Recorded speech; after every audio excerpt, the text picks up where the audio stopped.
It's how do you react to that feeling of being threatened against that person? Razi, oh my God, Razi, the feeling is what leads you to react or not. Yeah. That has nothing to do with training. But how you react, what happens after you feel that way is what we see. That's the training piece of it. Yes, I agree with that. But how you feel has nothing to do with training. Ferg never said anything about like the training. Yes, he did. No. Yes, he did.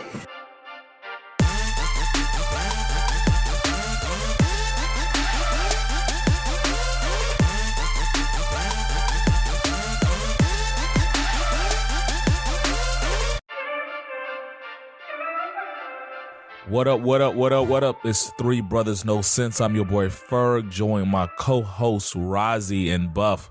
Fellas, tell them what's on your mind. $787 million. That's what Fox News has agreed to pay Dominion for talking greasy about them for all them months after the election. But, you know, I know a lot of liberals are celebrating, but it's actually a smart business move for Fox News because they were pretty much going to lose that case. And they were going to stand to have to pay a lot more. On top of that, the $785 million is a tax write-off for them. So, I mean, Rupert Murdoch, them like, okay, all right, fine, whatever. So they gonna pay that and they Gucci. Yeah. They Gucci. No on-screen, another apology. big part of it, right? They didn't have to do that. Yeah. there. Yeah, so they settled out of court. Yeah. You know, so basically, like, we're not saying we're wrong. We're just saying, like, we don't want to take this to court and all this because this was coming out. Speaking of coming out, that's the speculation behind Tucker Carlson's firing is that because they, you know, subpoenaed their text messages, they saw where he was talking greasy about Fox News management, saying how they need to be more pro-Trump, even though he didn't like them. But they're losing viewers to Newsmax and stuff like that. So he was questioning their leadership. And some people feel like that is part of the reason that they let him go. But also on another network, CNN, they let go Don Lemon. Don Lemon. Sorry, folks, I got distracted by something in my house. So I'm guessing that's a no girls trip. It's cool. It's just what she's doing. She's playing too much now. But anyway, let me get back to this. CNN let Don Lemon go. And the speculation there, it's a lot going on with him. Like getting into it with a lot of journalists and staffers on the network behind the scenes. Some people pointed to this particular interview he had with this Indian American presidential candidate, where they were arguing about whether or not the NRA played a right in giving black people their freedom. It wasn't the Civil War, but it was, you know, the Second Amendment that helped them get their freedom. So that's speculating. And last but not least, Joe Biden, Uncle Joe, has announced that he is going to run in 2024. So took him a while to make it official, but he's made it official, and we may get a rematch of him in 45. Yeah. Yeah. You excited about that? No. When was the last good presidential election? What was the last time you got excited about an election? Obama? Yeah, excited. Yeah, the first Obama.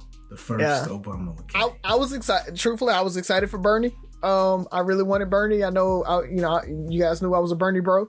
So I was excited for those primaries. But then when Hillary won, wasn't excited. Well, I wanted to be excited for Bernie, but I just felt like he wasn't going to win it. Like, I just felt like it was, you know, so. Yeah, I was not a Bernie bro, but yeah. Okay. So that's all you got, bro? That's all I got, bro. Let's see. Lot, since we didn't record last week, run down real quick. Jonathan Majors, you guys know about his legal troubles and everything, but what we didn't report, if everybody doesn't know, is that he was dropped by his management company and his PR firm. And management company, not even going to really talk about that one, but the PR firm is a little bit concerning, mainly because your PR firm is your fixer. That's your Olivia Pope. That's your get me out of jail. I did it, but I don't need the public to think I did it. And for them to fire you is very concerning for most people, because that means that they looked at the facts and were like, we ain't touching this one with a 10-foot pole. So I know there's been a lot of speculation, a lot of things that came out that kind of made it seem like you can question what happened and everything, the timing of it all, and the witnesses that Jonathan Majors' lawyer says he has, but that's still really kind of concerning to me that his PR firm would just step away and say no. And so now I think his lawyer's husband is handling his PR, which, when they made the decision, and maybe that's what it was that they made the decision to release those text messages. The PR firm was like, no. And they're like, look, you don't want to listen to us. We rolling, because that was not a good move to release those text messages. So I doubt that PR firm signed off on that and said, yeah, let's do that. So I don't know. It's all kind of craziness, but it's a lot going on with that one. Wanted to throw it out there. What else happened? SpaceX. They tried to launch a rocket and it blew up 4 minutes after launching. So they still haven't kind of perfected their little space stuff that they're trying to do in their rocket systems. But they say that they're going to be putting a person on Mars in the next 20 years or something. So we'll see how that works. I doubt that happens. What else we got? Viral video of the substitute teacher laying hands on the student and the yams that came along with that. Just want to throw that out there because the yams were yamming.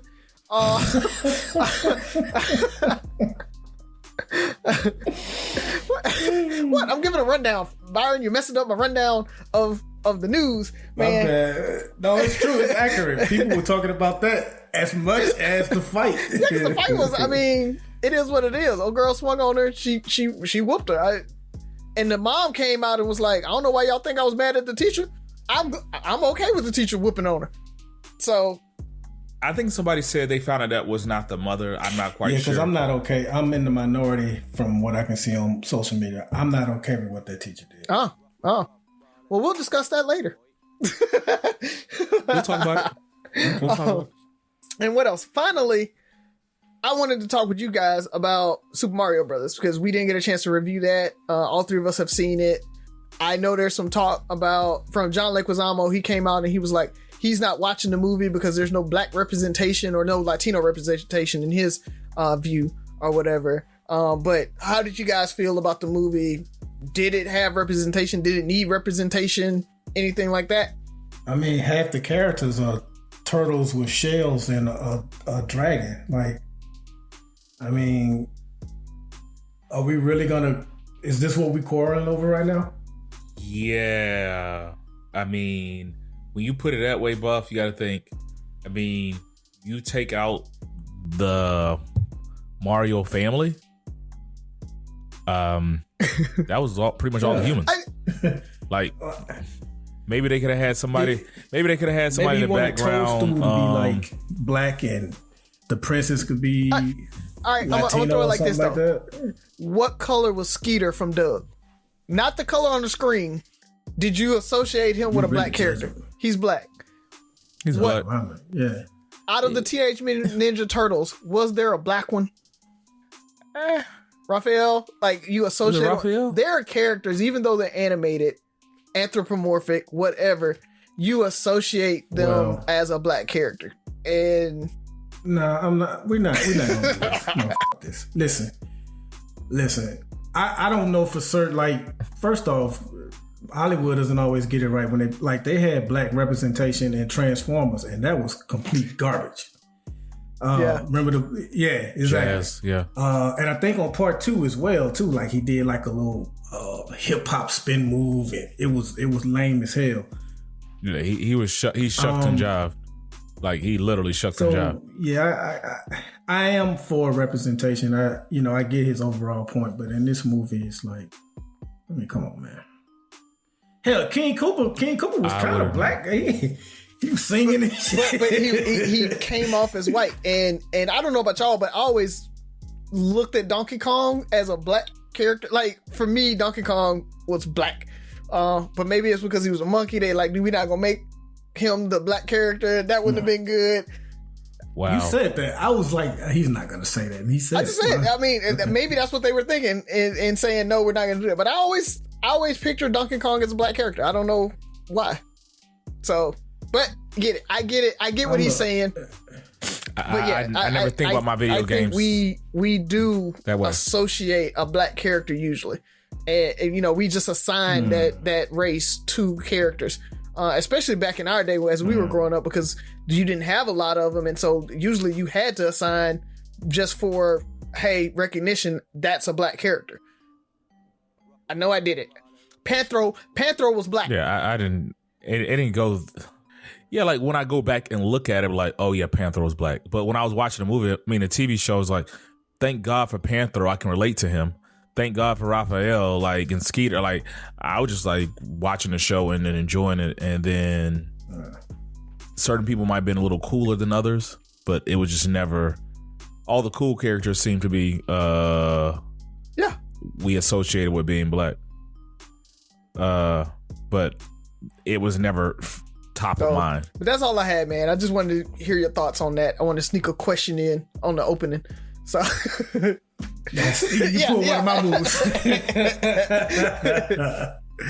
And I felt like the latest news with Jonathan Majors made him look more innocent. That's the other pushback. Until the PR firm dropped him. I mean, he black, so. Yeah, but I feel like that's when you get paid the big bucks. That's when you make your move and prove. If you get Jonathan Majors off, you build your firm. But they're already a big firm. I mean, I don't know. They represented some of the craziest things that happened out there. I want to say they Johnny Depp. Okay. They're Johnny Depp's PR firm too. So I thought so. But for me, I think the more it sounds very Deshaun Watson-ish, where all of a sudden you have all these people coming out, and I don't know what's going to come of that. You know, this is, you know, sort of a Me Too situation. You know, people are silenced, and I'm not saying he did or he didn't, or the women should be silenced if the story is true, but it's always interesting to see these things come out, and when the shit hits, it hits. Right? It's just not all of a sudden, well, this isn't the first time he did anything like that. It's like, well, it's the first time I'm hearing about it. You know, it's always out of the blue comes all of these allegations that nobody knew, but then it seems like it's just numerous ones. Well, I guess I'll keep mine light because I feel like we're going to talk about my thing later. Today we're celebrating, I guess, the homegoing the legendary Harry Belafonte, 96 years old, man, which is crazy, you know, to live that long. So he was a legend. I wasn't really that big into him, but I've heard him, I've seen, and I've respected his talent and his art. So, what are we at? Let's go ahead and jump into it. Do we have Sophie with us? Yeah, man. Hold on. My dad works in B2B marketing. He came by my school for career day and said he was a big ROAS man. Then he told everyone how much he loved calculating his return on ad spend. My friends still laugh at me to this day. Not everyone gets B2B, but with LinkedIn, you'll be able to reach people who do. Get a $100 credit on your next ad campaign. Go to linkedin.com/results to claim your credit. That's linkedin.com/results. Terms and conditions apply. LinkedIn, the place to be, to be. Lowe's knows that free is just better. That's why MyLowe's Rewards is free to join. As a member, you earn points towards MyLowe's money on eligible purchases, get exclusive free gifts, and earn free shipping at Silver Key status, all on top of weekly member-only deals. Don't wait. Join MyLowe's Rewards for free today and start saving more. Lowe's, we help, you save. Loyalty program subject to terms and conditions. Details at lowes.com/terms. Subject to change. Hello, Sophia. Hello. Hey, Sophie. What's happening? We missed you. Where have you been? I missed you guys too. Yeah, blame your dad. Oh. What What'd I do? Yeah, exactly. What did you do? He said you did it, dude. He just said blame you. I just said blame him. So that works. Yeah. You'll see when you get older. Blame doesn't have to be legit. It just has to be blame. That checks out. How's it going? Do you got a good joke for us? Yes, I have an amazing joke. Knock, knock. Who's there? Noble. Noble. Nobel. Nobel. Nobel who? Nobel, so I just knocked. Okay. I got you guys. Yeah. When you said it, then I said I was like, yeah, I see where this is going. I thought she said no. Yes, I'm like, I was trying to figure it out. That was a good one. Yes. I have another one for next week. Oh, next week. Okay. Yes, I'm prepared. Looking forward to it. Don't give it to your dad. Bye. Bye. Love you, big girl. Bye, everyone. Did I tell you I have a joke about the police and the light bulb? No, you haven't told us a joke about the police and the light bulb. I was just asking because I don't want to tell it. Oh, never mind. Let's go. Who's first? All right. Like we won't beg.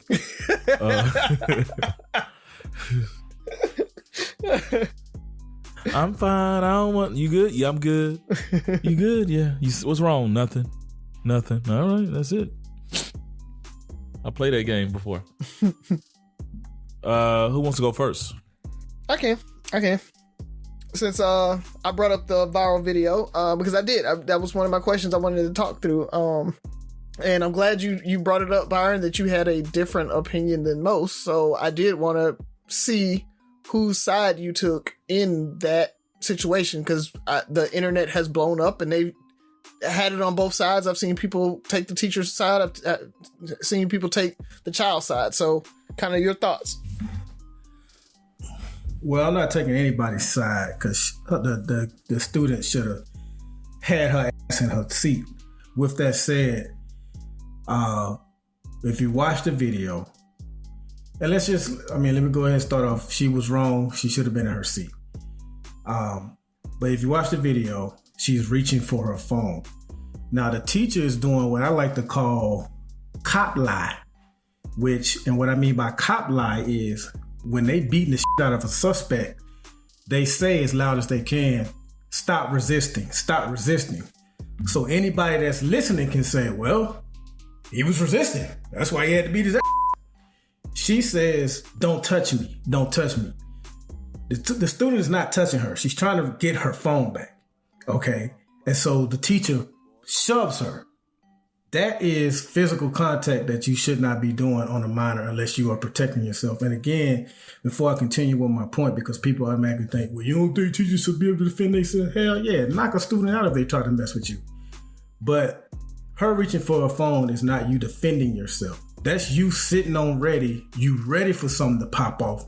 You hope something pop off because you have this advantage over this girl and you know that you can win. So when she reaches for her phone that second or third time and the teacher pushes her, the girl, again, you need to know your opponent. That teacher has some size on you, little girl.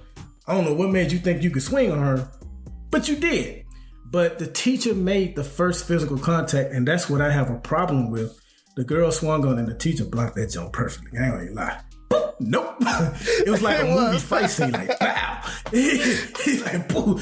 And then from that point it was on. And then on top of that, she went overboard by grinding the girl's face in the floor and all that kind of stuff. So listen, I argued about this enough when the video first came out. So this is all I'll say to you people who are on the teacher's side and saying that the teacher got exactly what she deserved.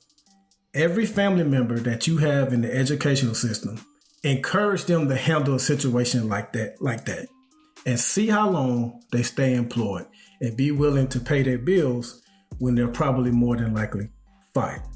Because that is not how you do a minor. So my generation is so ready to see this younger generation who they think is the most disrespectful, most everything bad.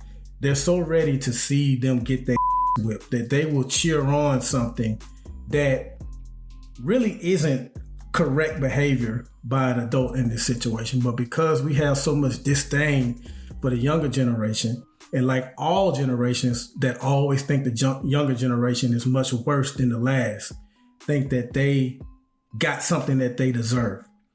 This younger generation is no worse than ours. Our generation was no worse than the one before it. We just have more access and more visual evidence of this generation. My last point, I had someone say, well, the younger generation, man, I mean, you look at them now, they shooting up schools. I'm like, man, that's saying something coming from the generation that started school shootings. Hello, Columbine. Get mic drop. Well, you made a couple of good points. I'll go backwards. The Columbine, that was a one-off. That was the thing of our generation, right? Like this started it though. Copycats happen. I mean, that's not the first school shooting, right? It always starts somewhere. When it becomes the norm. So the reason I say this is because it happened once. Now when things happen, when things become normalized, that's when I have the problem with it. So when you talk about the teacher pushed the student, okay, the teacher pushed the student, but the student didn't touch her. The way I always look at it is, my wife is an educator, and she deals with that type situation all the time because she works at an alternative school. So these kids are here for things similar to that. They act out.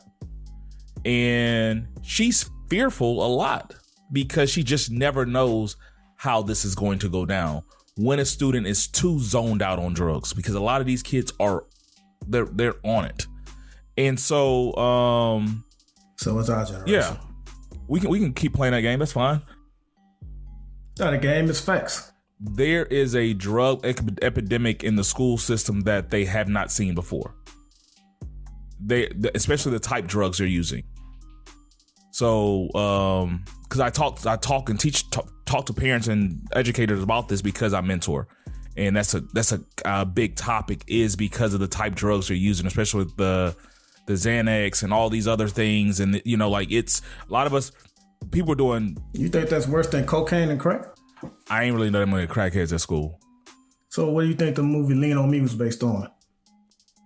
Okay, we're talking about Fair East Side versus the average school today. Like we had a conversation actually Sunday with my lamplighters about drug use, and they're like, yeah, it's everywhere. Everybody's doing it. Like it's almost. It was everywhere. When I'm talking about kids. How many people were doing crack at John L. LaFleur in 1995 to 1999? They weren't doing crack, but they were doing. We're talking about weed and stuff. I'm not going to sit there and debate you about what kind of drugs they were using.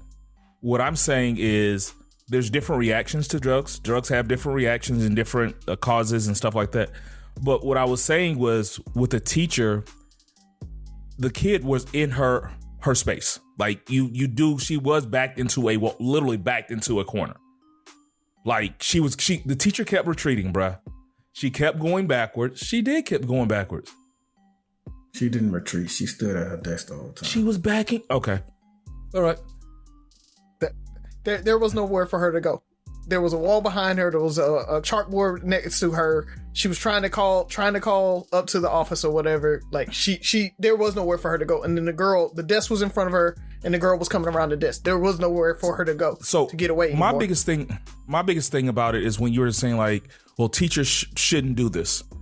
I compare that same argument to men shouldn't hit women.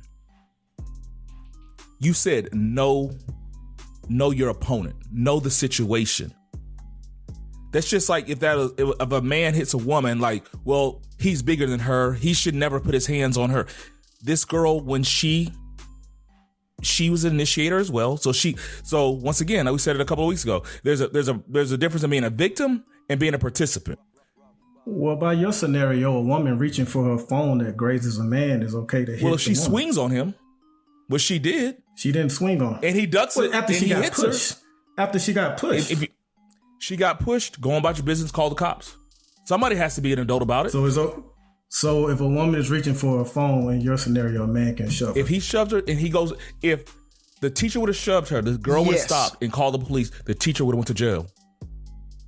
So it's okay to shove a woman for reaching for her phone. I'm not saying anybody's right. I'm saying that you're Well, I'm directing that at Razi. Not reaching for her phone, but if she's reaching for my phone, like that's the thing. I should because No, she was trying to get it's her phone back. that she's not supposed to have in school. she's not in the right. She's wrong. Okay, and we already said she's wrong. But again, taking the scenario Ferg just gave, Razi, that you just leaned in the mic and said yes to, a woman reaching for her phone, it's okay to be pushed by a man? Is that what you're saying If yes a police to? officer who's in a position of authority, I'm not. Don't change it to no. but- Don't change it. Use Okay. what Ferg just said. Use what Ferg just said that you leaned in the mic and just said yes to. Confirm. No, I will. I'll change. No, if it's her phone with another guy, because the guy shouldn't have her phone. That's illegal, right? I can't take your phone and then hold it from you. So no, at that point, he can't shove her. I mean, he's in the wrong. But if it's his phone, she's reaching for it, he can shove her off. If he has the Well, authority. that changes the He has the scenario authority 'cause to it's have not that his phone. phone. And so that's why I switched it to a police officer, somebody with authority to take your phone from you, right? For some reason. And then you reach and say, Okay, Dave Chappelle. So Dave Chappelle's concerts, you're not supposed to have a phone. Someone manages to get a phone. If security takes their phone and they're trying to fight the security, yes. yes, the security guard's probably going to push the girl. And security. Get off of me, man. Back Really? up. Give me my space. The teacher has the right to have her space too. Like you know what's funny? Because a lot of my students hadn't seen the video, and this is probably what the girl was thinking. You said know your opponent. The kids. I don't know if it's just these kids. I expected if I ran up on one of these teachers in LaFleur, that they would not hold back on me. In 20 years ago, I expect the teachers to do that. But when I said that, they're like, the teacher won? Because these kids think that they can't be touched. You watch so many other viral videos where kids wail on teachers, or the teacher won't defend themselves because they're fearful. And so this is another situation of kids thinking, I know the game, you can't touch me. That's why I compared it to women hitting men. There's so many scenarios when women hit men for whatever reason.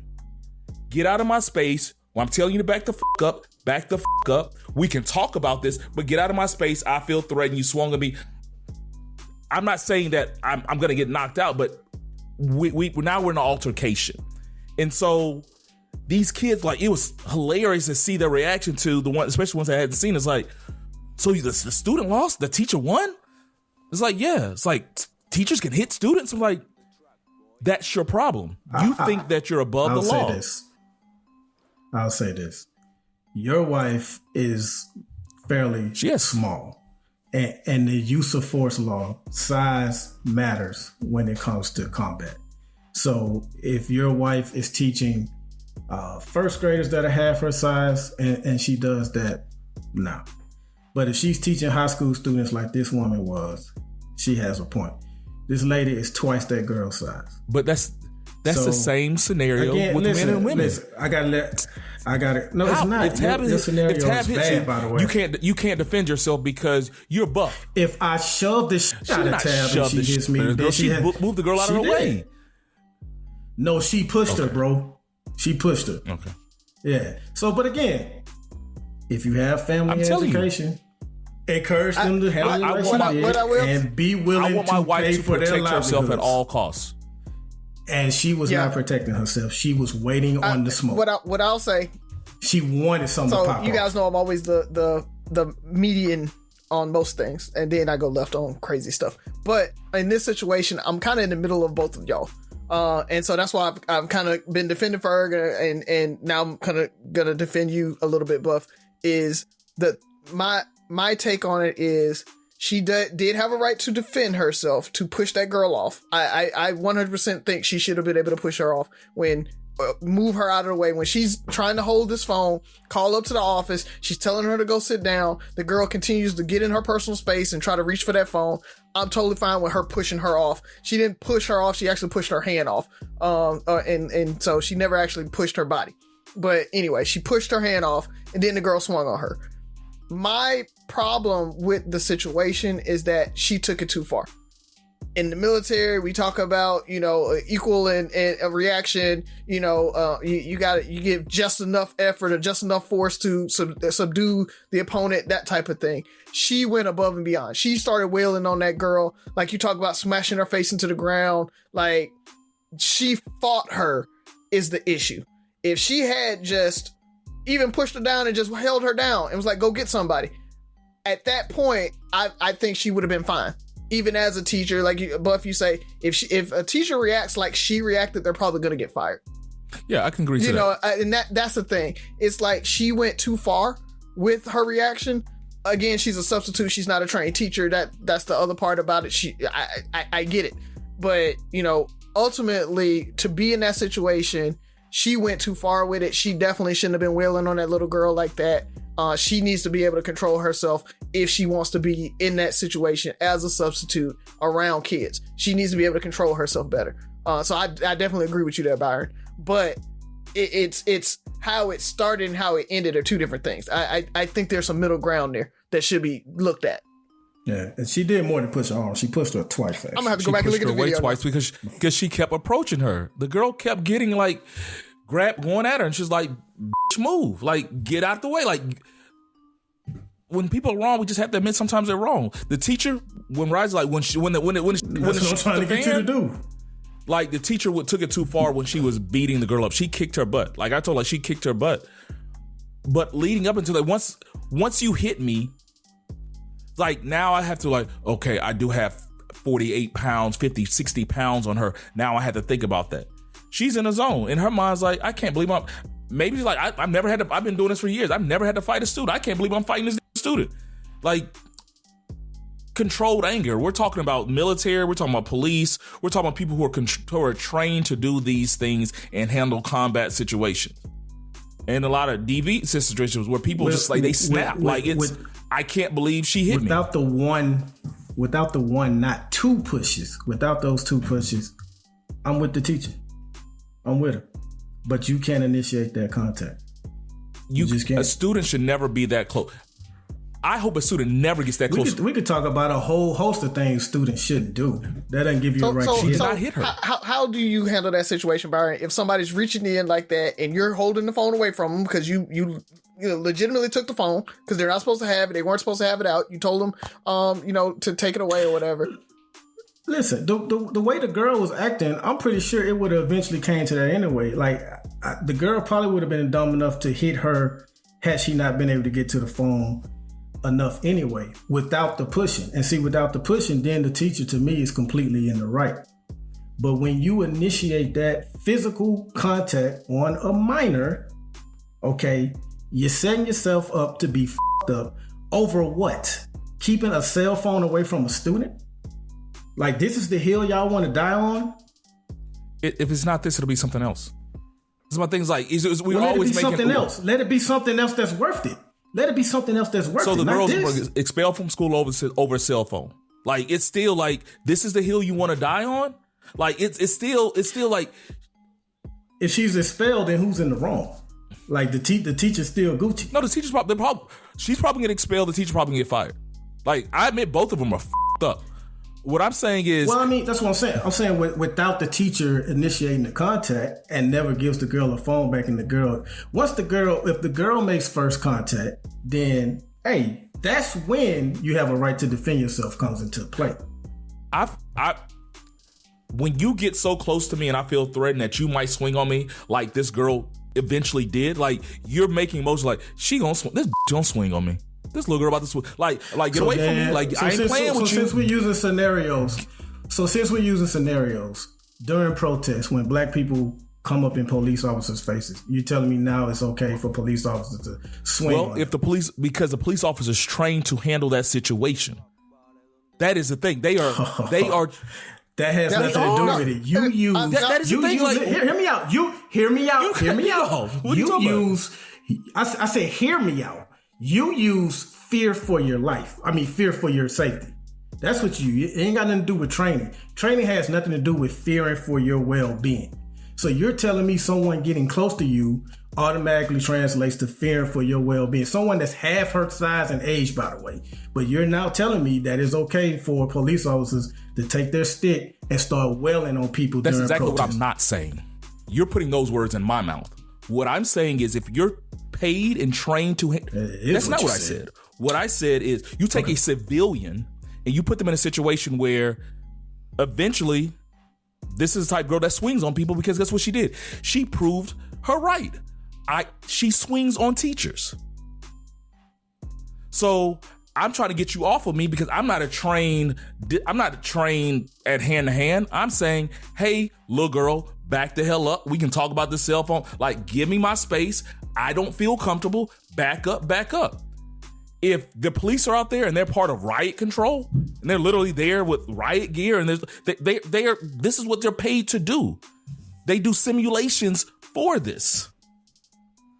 Simulations have nothing to do with fear. But then they're improperly trained. That's part of the problem. Training doesn't cure that. But that's part of the problem we have with the police force now. No, that is not. And training has nothing to do with that. And it's also that's not training. Like there's a difference of getting up in your face on a peaceful protest. I'm walking up to you and I'm running up to you like I might hit you.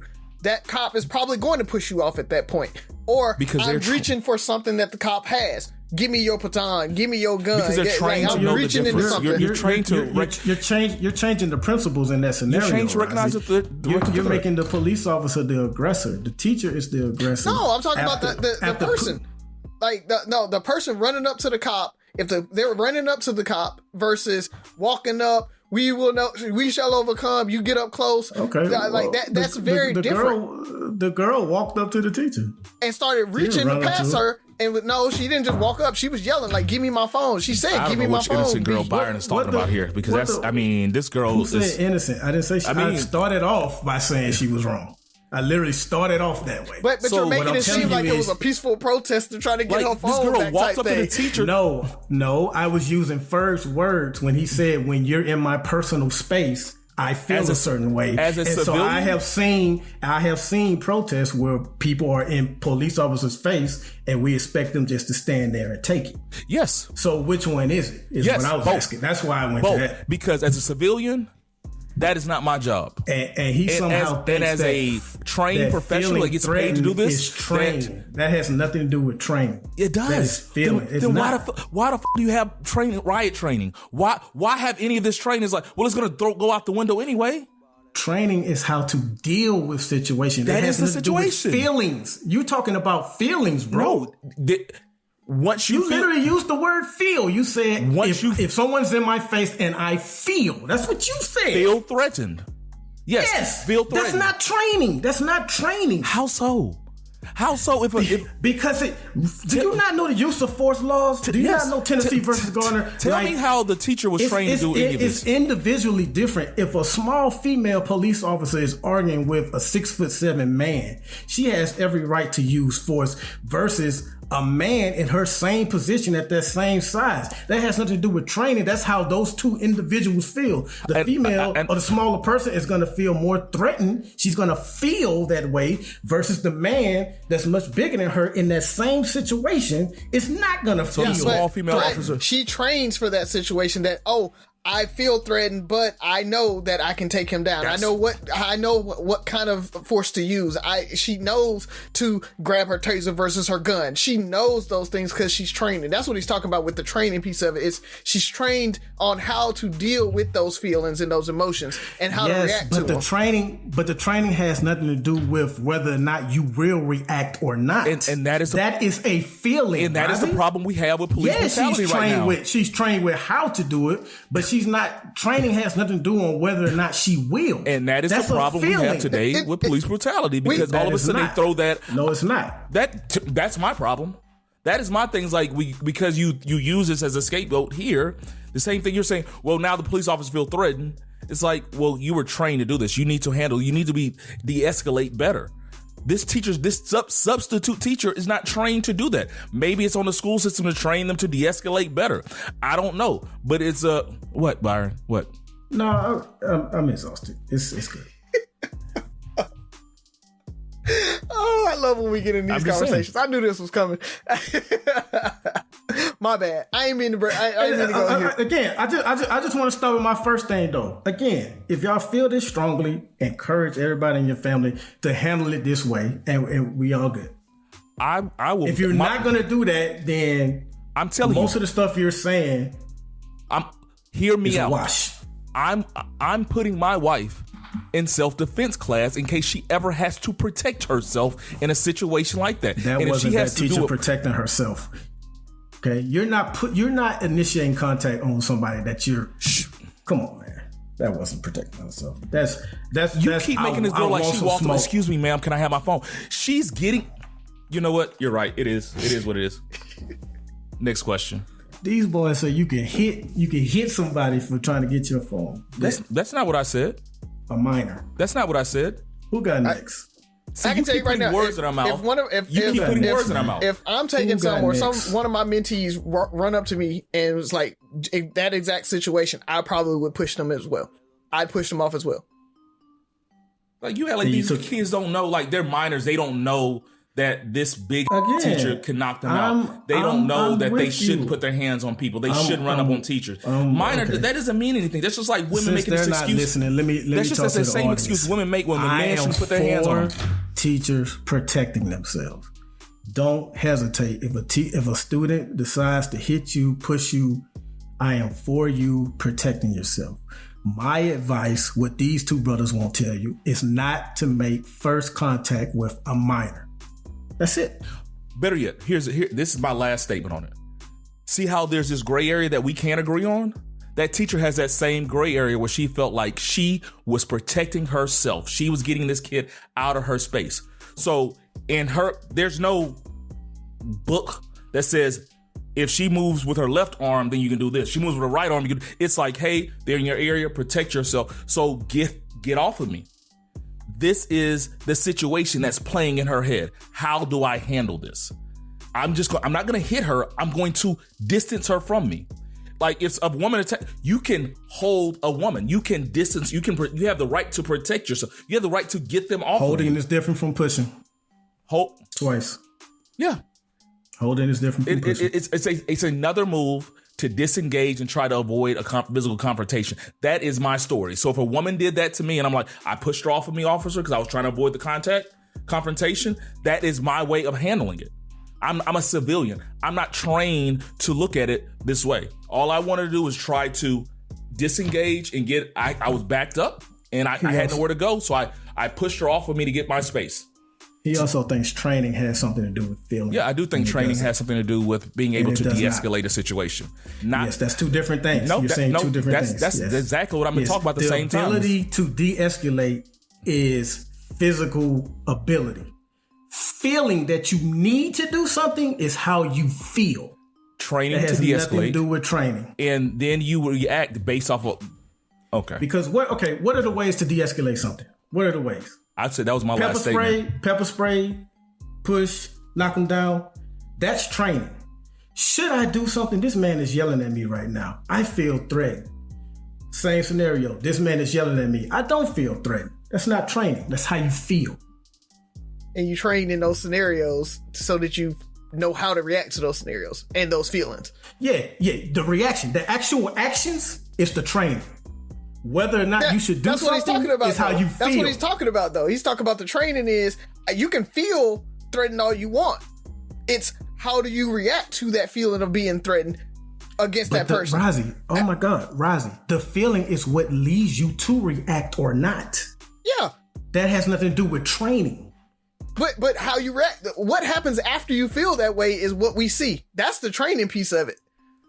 Yes, I agree with that. But how you feel has nothing to do with training. Ferg never said anything about like the training. Yes, he did.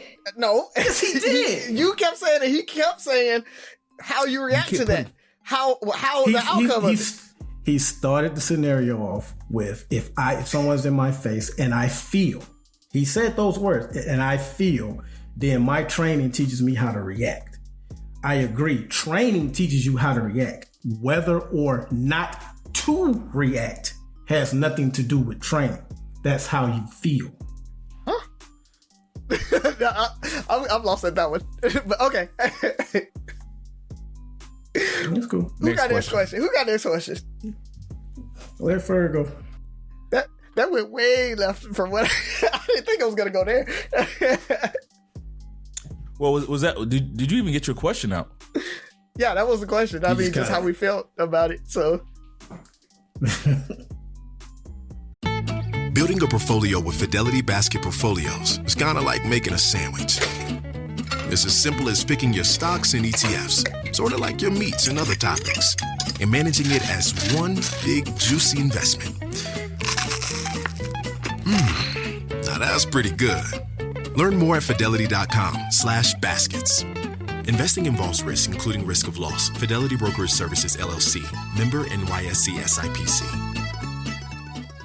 Every cup of Nespresso coffee is an invitation to transform your morning routine into a ritual you can treasure each and every day. Using the Virtuo Pop, a simple touch of the button freshly brews bold aromas and a rich, velvety crema layer for delicious cafe-quality coffee at home. Whether you enjoy your coffee hot or over ice, every sip, every morning is unforgettable. Nothing tastes like Nespresso coffee. Visit Nespresso.com or our app to explore our full range of easy-to-use machines and coffees not found anywhere else.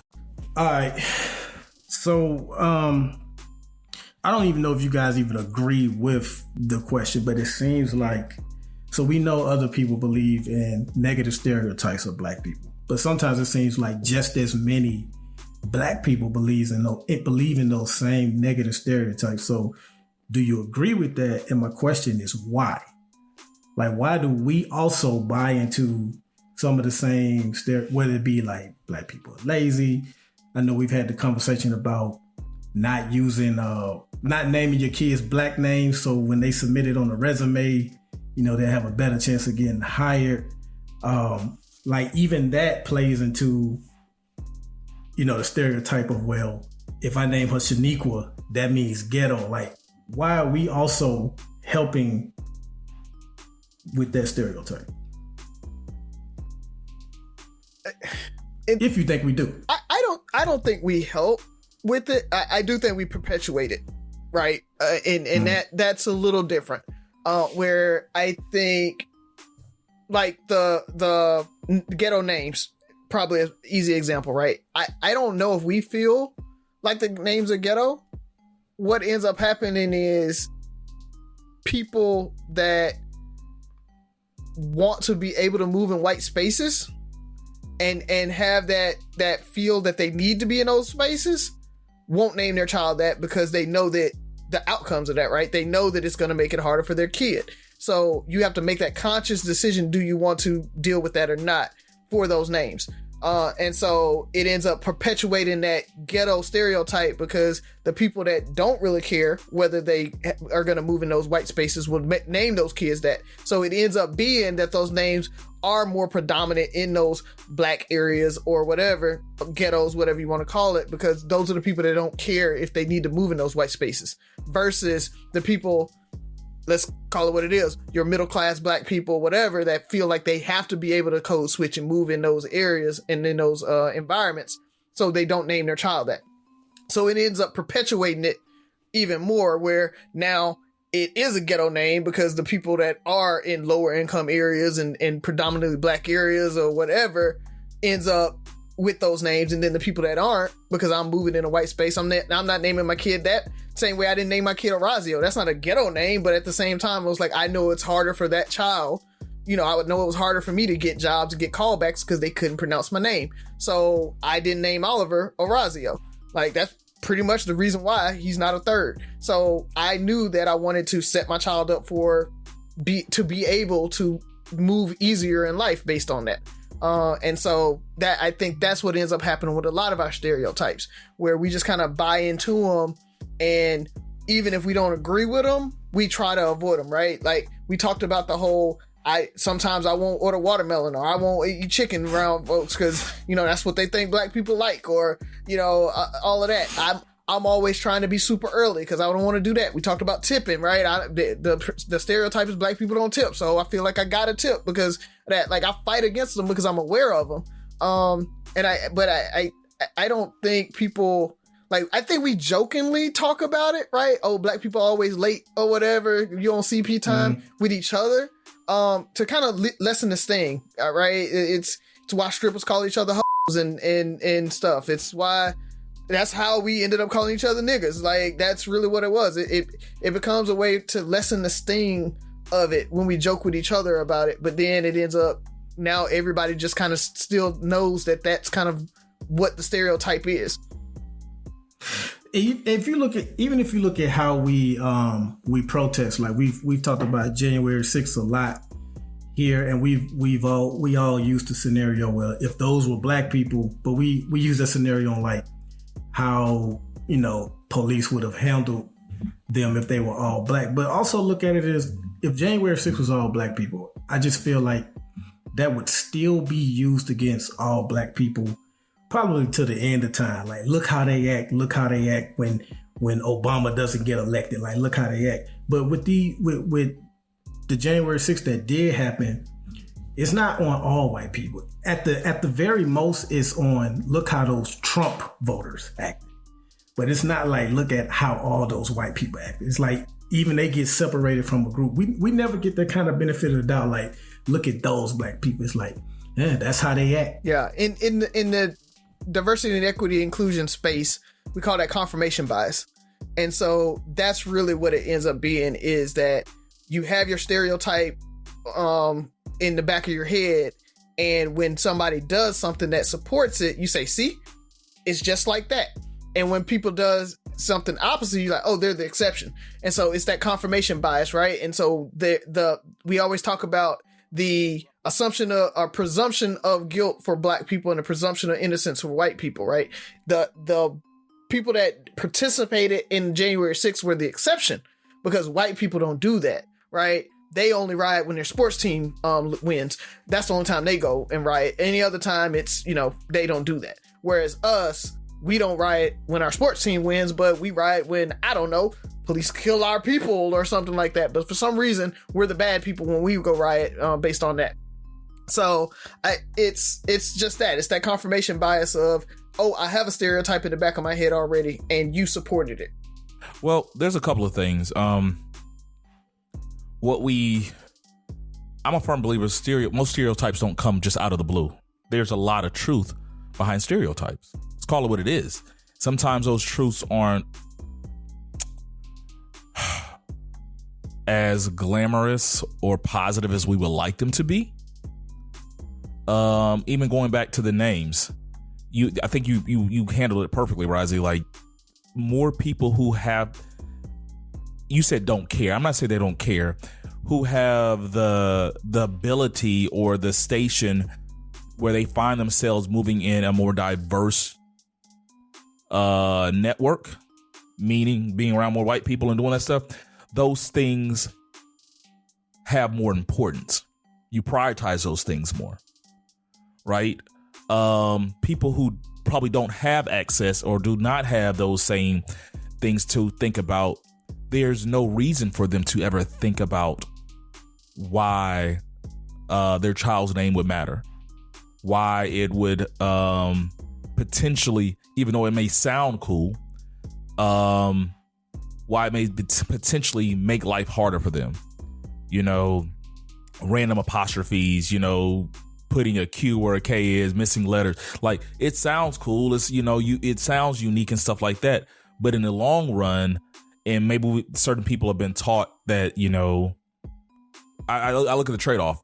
Do I have this extremely ethnic name to represent the cause? Or do I try to make my kids' life easier to navigate certain things? Like you said, you know, the Razi Oliver. I just was really big on, I thought about this. I was really big on having a junior. So I did make that gamble with Tavares. TJ, by the way. So that's one thing. There's a lot of truth behind these stereotypes. And sometimes we got to face them and decide, do we want to change the narrative? You know, we talk about, you know, black people being bad with money and bad credit and all these things. You know, a lot of that comes from just history. That comes from just situational awareness. Like we don't have, we haven't had enough and long enough financial stability and financial literacy to make a dent in the greater population, right? Like, so when we're looking at somebody died, like, did they have insurance? You know, we joke about fish fries and GoFundMe's. Like, that's what we expect to see with a lot of people who die, black people who die.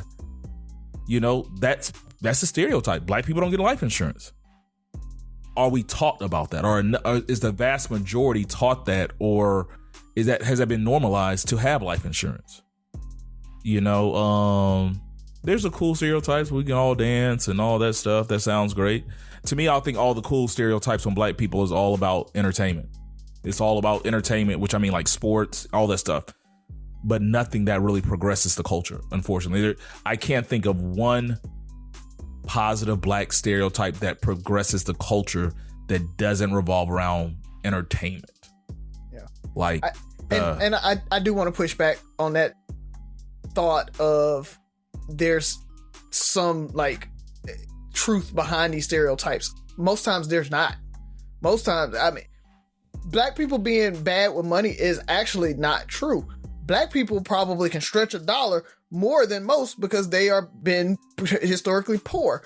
The problem has been economically, they haven't had the extra money to plan for, say, retirement or plan for, death and things like that, because they're stretching a penny to make ends meet. So while they may not be planning for it, I don't think that's not being good with money. That is, hey, I'm doing the best I can for it. Well, I'm talking about financial literacy as a whole. I'm not talking about, I agree. Like, I've been around where people have to stretch $1. What I'm saying is making it to that next level.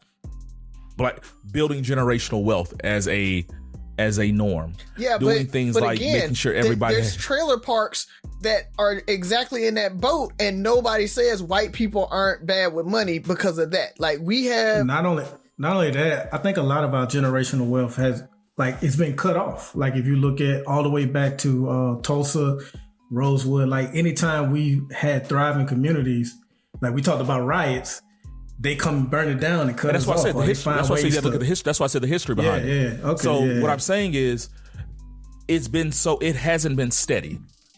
There have been more things to stop us from progressing financially than to help us. Yeah, but that's what I mean by that. Like, the stereotype of them being bad with money isn't right. Like, the stereotype, there is no truth behind that.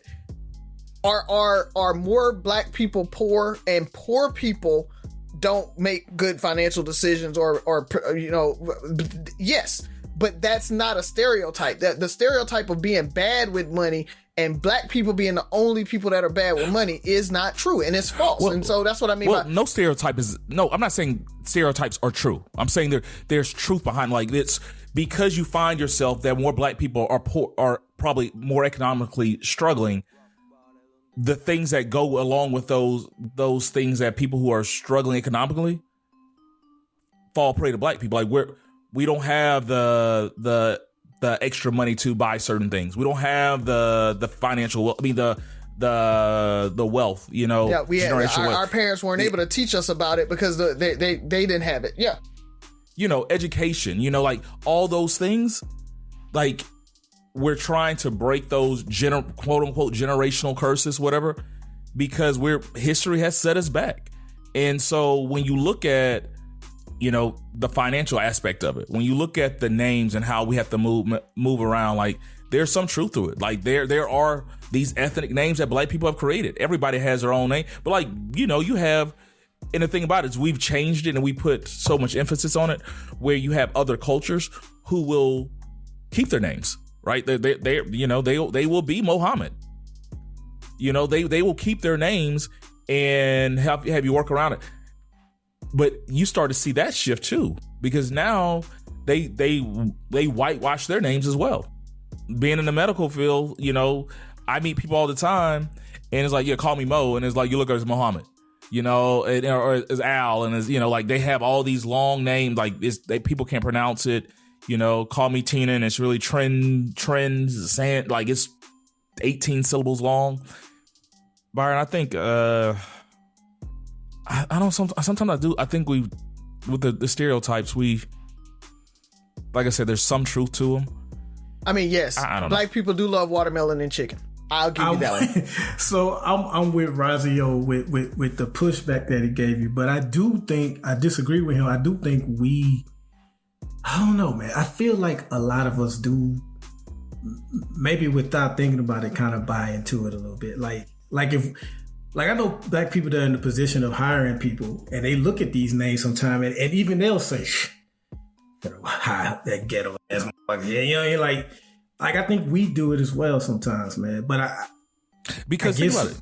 Chances are, if you hire Shaniqua, how many Shaniquas are you knowing? What's the nicest part of Maryland? You know, it's there's a good chance that Shaniqua. Now you're about to pull up a Coach Prime. You know, like I want my junior executive to come from a 2-parent household in Upper Maryland, where and so in your mind you build these ideas of it. Good, bad, or indifferent. Shaniqua could be the most, and to all our Shaniquas out there, nothing against you, that's just a default name, might be the most qualified, best suited candidate they will ever have. But at the end of the day, bias has taught us that, and then how do I look hiring goddamn Shaniqua? Like, that's going to look, they're going to look at me when Shaniqua Jackson walks into the office the first day. Especially if there's not a lot of black people around. And is not even Byron, is the white business owner, the white hiring manager going to be quick to hire Shaniqua Jackson? I mean, we got to play. We're still playing by the rules. That's all I got. We got time for the third one, Razi? Nah. Once we close it out, we'll already be at like 110. I see 103. It's Razi's fault. He had the opening question and then his official question. He took up the whole show.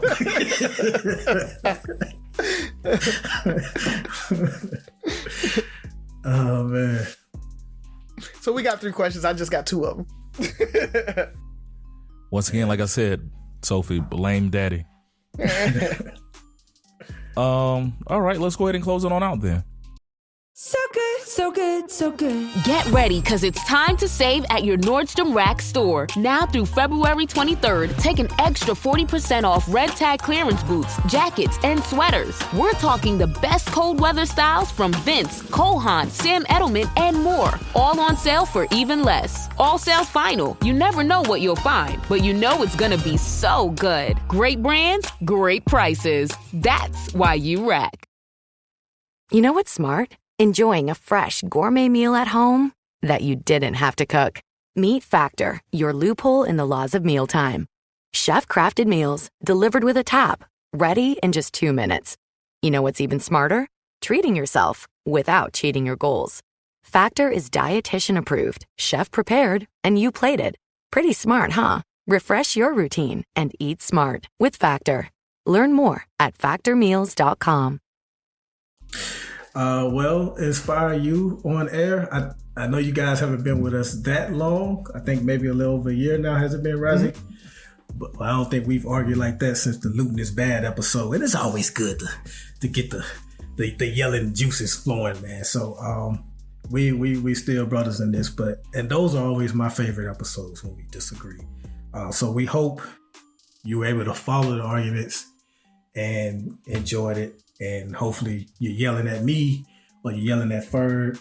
Razi was kind of in the middle, but still yell at him anyway because it's his damn fault. Yeah, just yell at Razi. Yeah. We can agree on that. But other than that, man, I did want to say, speaking of being exhausted, because I said that during the argument, Bill Maher, who I like, especially love his New Rules segment on his show. On his latest episode, he brought up Chicago. That's everybody's go-to on black crime.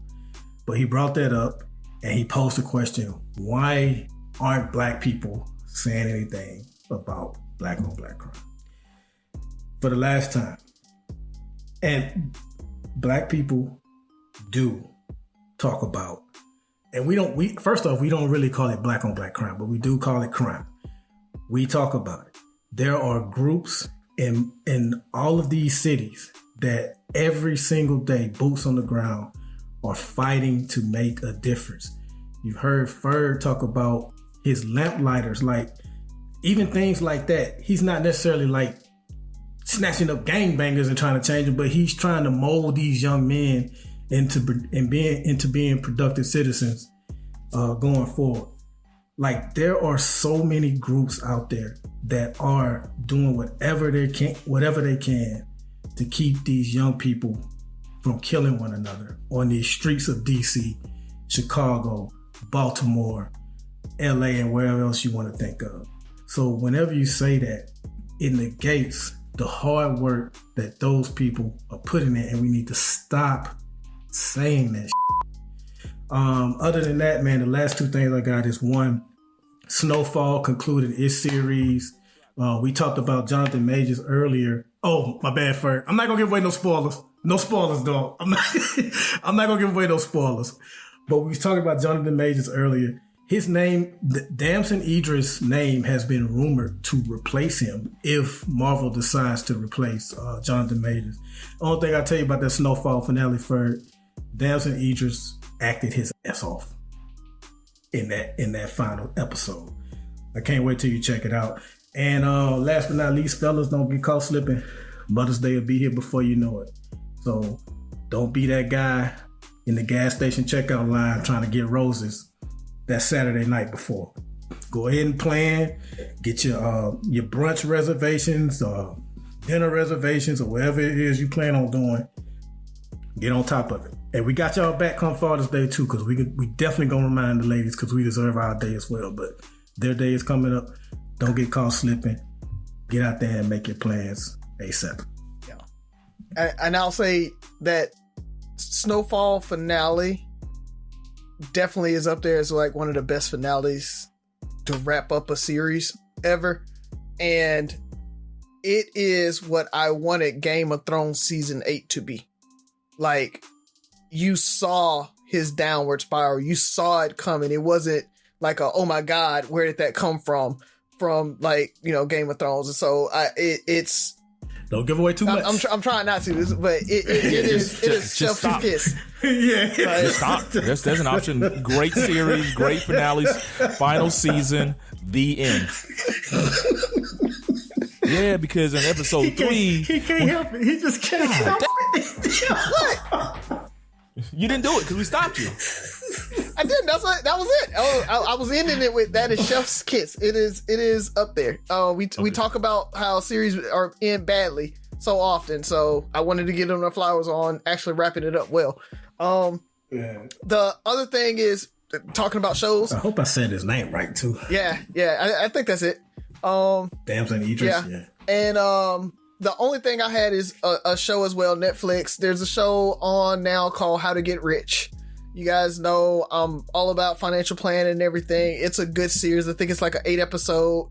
Dude walks people through, their issues and actually gets deep into like their bank accounts and credit cards and talks through it. And he gives you really good tips on, how to deal with finances as a couple and in a relationship and how to get out of debt and how to make plans and those types of things. Some of the stuff I don't too much agree with, but he does give you the blocking and tackling of finances. So it's a really cool kind of take on it, more of a reality. Think of it like a House Hunters type thing where, somebody's walking in and kind of telling you what's happening and helping you out with it. It's kind of like that. So it's just a really cool little 8-episode show if you really want to kind of look at some finances and things like that. So it's called How to Get Rich on Netflix. Other than that, man, listeners, thank y'all. Inspire you on there. Appreciate you guys. Check us out on threebrothersnosense.com. Go in there, get some merch. Summer's coming. We got new merch out there. So check it out. Order you something. Get the name out. I got my new Three Brothers t-shirt on right now. So go check us out. Get the word out. Keep talking about Three Brothers No Sense. All right. You guys said some good stuff that made me have to change what I want to talk about. So, Buff, first of all, with the black on black crime, I hate, it makes me cringe every time I hear people say that, because no other ethnic group talks about that. We can talk about black on black crime, but when we talk about Black Lives Matter, if there's a black on black crime thing, then Black Lives Matter. Like, I mean, it's okay to say black then. Like, we're identifying that, hey, there's a certain amount of crime in the black neighborhood that needs to be addressed. But when we say Black Lives Matter, well, all lives matter. Well, doesn't all crime matter? Like, crime is crime. Like, I don't get it. I get frustrated every time I hear that. I don't know if you guys ever heard me say that. I always compare the two. I was like, so we can say black on black crime, but we can't say black lives because all lives matter, but black crime is greater. So all black isn't equal. So just consider that. Like, it's crime is crime. We have, like you said, there's so many groups in every demographics, in every, that are addressing crime in their neighborhoods. So black people aren't any less focused on crime than any other group. It's just you're not going to go look up, you're not going to go to Chicago and look for a group that said, a black group that says we're addressing black on black crime, because we don't call it that. We just call it crime. Or youth services, or we're helping our youth, or what? Yeah, we just call it the same thing you guys call it. What we don't use, that's what it is. Bill Maher, your Google search is wrong. That's the answer. That is the solution on why white people don't think we talk about black on black crime, because that is not in black Google. That's not in our search engine. We don't call it that. And as far as shows, I'm behind on Snowfall. I stopped watching. I'm playing catch up. I got a couple of seasons ago. I started binging shows, so I'm binging this, Sopranos, and something else right now. It's tough binging multiple shows. It's not a good look. Definitely not a good look. But definitely love the series. Definitely good shows. Excited about a couple of things coming out. I'm waiting for the Avatar: The Last Airbender live action show to come out on Netflix soon. Oh, hopefully soon. I'm excited. I hope they do that right, because representation does matter, and hopefully they do have more Asian Americans, or not Asian Americans, Asians period, in that show. And I'm seeing good things about that. So representation, that was a big part of it. Outside of that, once again, thank you to all our listeners. Thank you to on all platforms, including Inspire You on Air, the new beat of the Bay. We're looking forward to continue to work with you guys moving forward. Thank you for bearing with us. We didn't have a new show for you last week, but it was a really good show. So thank Razi for picking that one. This is Three Brothers No Sense, your favorite barbershop style podcast. 6 rules of podcast: listen, like, share, subscribe, comment, and most importantly, listen again. Talk to you next week.